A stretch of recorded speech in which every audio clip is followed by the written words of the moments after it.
India Australia മൂന്നാമത്തെ test സമനിലയിൽ അവസാനിച്ചിരിക്കുകയാണ്.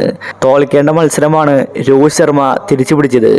അല്ലെങ്കിൽ ഓസ്ട്രേലിയ ഇന്ന് ജയിച്ചേനെ. പക്ഷേ ഇന്ത്യക്ക് മഴ പെയ്തതുകൊണ്ട് കളി ജയിപ്പിക്കാൻ സാധിച്ചില്ല. 275 റൺസിന്റെ ടാർഗറ്റ് മാത്രമേ ഇന്ത്യക്കുണ്ടായിരുന്നുള്ളൂ. ഇന്നത്തെ ഒരു ദിവസം കൊണ്ട് ഇന്ത്യക്ക് വേണമെങ്കിൽ അത് മറികടക്കാമായിരുന്നു. പക്ഷേ ഇന്ത്യക്ക് ഭാഗ്യമില്ല. രോഹിത് ശർമ്മ പറഞ്ഞ കാര്യമാണ് നമ്മൾ ഇന്നത്തെ വീഡിയോയിൽ നോക്കുന്നത്. ഇതുപോലത്തെ ക്രിക്കറ്റ് ന്യൂസിന് വേണ്ടി ഈ ചാനൽ മറക്കാതെ സബ്സ്ക്രൈബ് ചെയ്യൂ.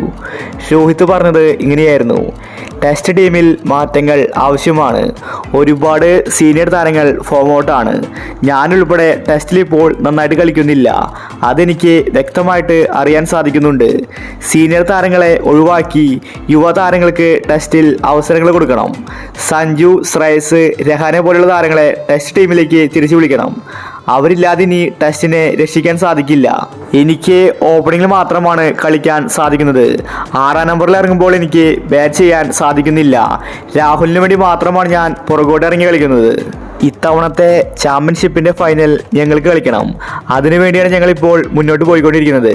ഓസ്ട്രേലിയയുമായിട്ട് ഇനി ഞങ്ങൾക്ക് 2 ടെസ്റ്റ് ബാക്കിയുണ്ട്. അതിൽ എന്ത് വില കൊടുത്തും ഞങ്ങൾക്ക് ജയിക്കേണ്ടതുണ്ട്. ഇന്ന് ഞങ്ങൾ കളി ജയിക്കുമെന്നാണ് കരുതിയത്. പക്ഷേ മഴ വില്ലനായി. എങ്കിലും ബൗളേഴ്സ് ഇന്ന് മികച്ച പ്രകടനം പുറത്തെടുത്തതിൽ സന്തോഷമുണ്ടെന്നും വരാൻ പോകുന്ന ടെസ്റ്റിൽ ജയിക്കുമെന്നും രോഹിത് ശർമ്മ വ്യക്തമാക്കി. സീനിയർ താരമായ രോഹിത്തും കോഹ്ലിയും ഫോം ഔട്ടാണ്. ഈ 2 താരങ്ങളും ടെസ്റ്റ് ക്രിക്കറ്റിൽ നിന്ന് വിരമിക്കണമെന്നാണ് ആരാധകർ പറയുന്നത്. പകരം സഞ്ജുവിനെ പോലെയുള്ള യുവതാരങ്ങൾക്ക് ടെസ്റ്റിൽ അവസരം കൊടുക്കണം.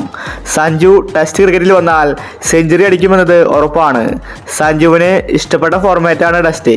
പക്ഷേ BCCI സഞ്ജുവിനെ ഇറക്കുന്നില്ല. അപ്പോൾ ഇതുപോലത്തെ ക്രിക്കറ്റ് ന്യൂസിന് വേണ്ടി ഈ ചാനൽ മറക്കാതെ സബ്സ്ക്രൈബ് ചെയ്യൂ.